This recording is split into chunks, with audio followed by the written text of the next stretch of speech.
For many people, horror movies are nothing more than entertainment. 90 or so minutes of terror, in which they can be comforted by the fact that what they are witnessing is pure fiction. The 2001 cult classic, Jeepers Creepers, is a perfect example of this. What may at first seem as nothing more than a far-fetched story of an unidentifiable creature stalking the backroads of a country highway, preying upon passing motorists, was actually based on a gruesome true crime that occurred, with much of the case providing the backstory to the now infamous film. In 1990, 46-year-old Dennis Depue was living in Coldwater, Michigan with his 48-year-old wife, Marilyn. Dennis was a property assessor and had been employed for over 20 years for the state of Michigan, and Marilyn was a guidance counselor at Coldwater High School. The couple had been married for 18 years and had 3 children, but this marriage was not a happy one. Over the years, Marilyn had noticed that Dennis had become withdrawn, and tension had arisen when Dennis began to accuse his wife of turning their children against him. Their children, however, had also noticed Dennis's odd temperament, and began to distance themselves from him. Marilyn often told friends that she was unhappy, and confided in them that she wanted a divorce.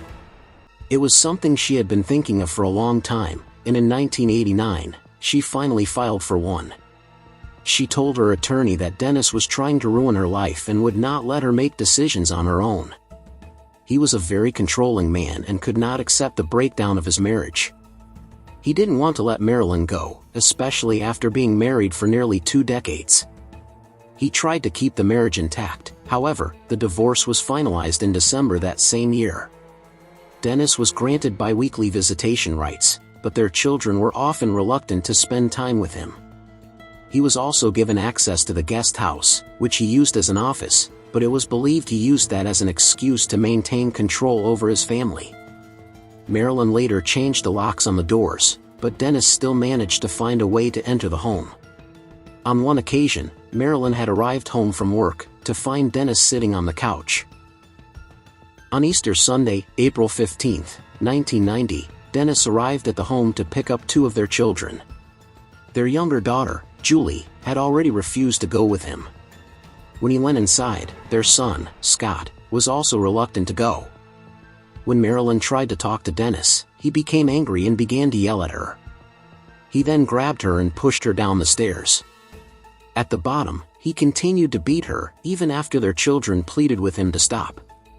Their oldest daughter, Jennifer, ran to a neighbor's house to call the police.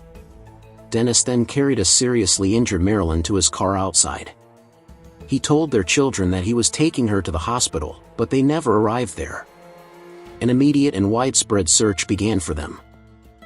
Later that afternoon, a couple by the name of Ray and Marie Thornton were going on a Sunday drive down Snow Perry Road near Coldwater when a speeding van passed them. They noticed that its license plate began with the letters GZ, but did not pay much attention until a few minutes later. What's especially interesting is that the Thorntons were playing the license plate game, like Derry and Trish in the movie, where they would try to make words and phrases out of the number plates that passed them.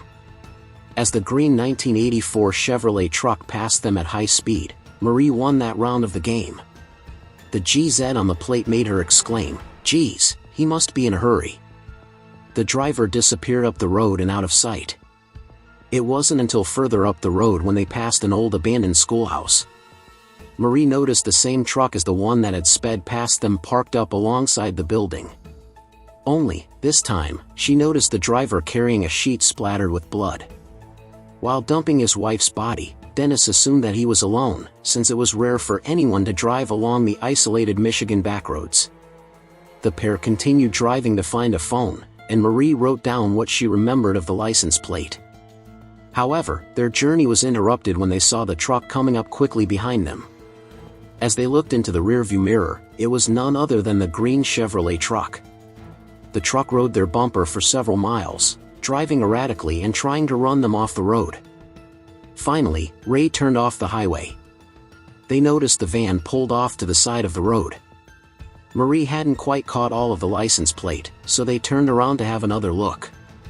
As they passed, a tall man wearing a white hat was standing at the back of the vehicle with the doors open, changing the number plates.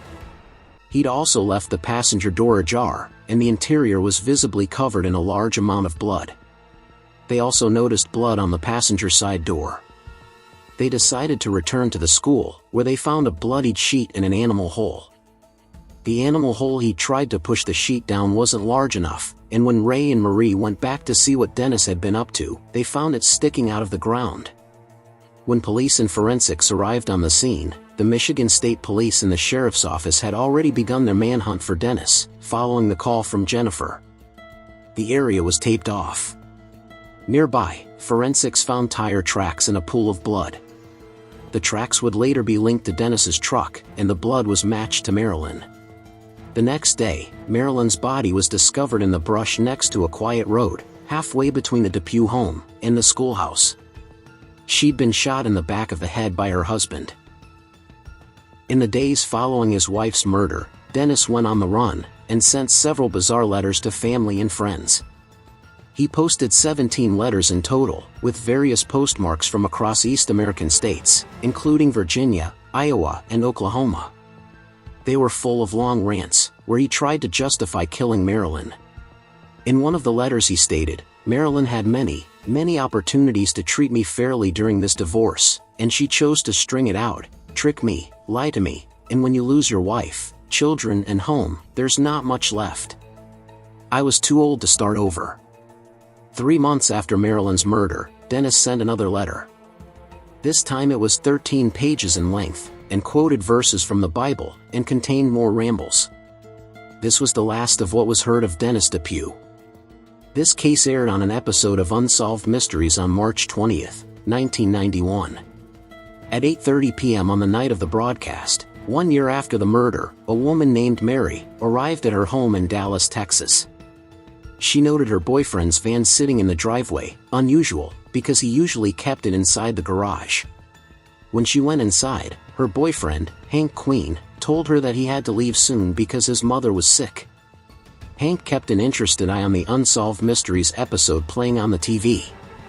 As he gathered up his clothes and personal items and packed them into a suitcase, he asked her to make him some sandwiches in the kitchen, a ploy to keep her distracted so she would not see the show, the second half of which featured a man named Dennis Depue, wanted for the murder of his ex-wife.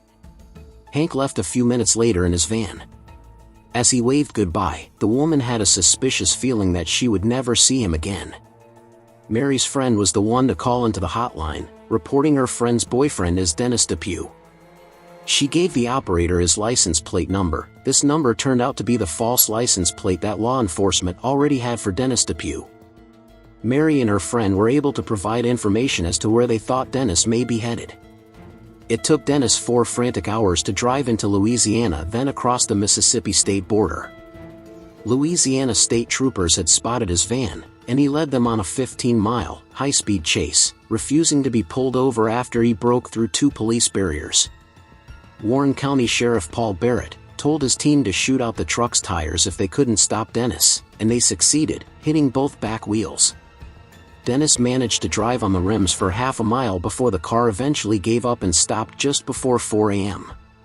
He shot at officers with his gun, with 2 going through the windscreen, and 1 through an open window. He then turned the gun around and shot himself. Dennis was buried at Eagle Cemetery in LaGrange County, Indiana, far away from his wife's final resting place, in Oakland County, Michigan. Thanks for watching. If you want to see more videos, please like and subscribe to support the channel.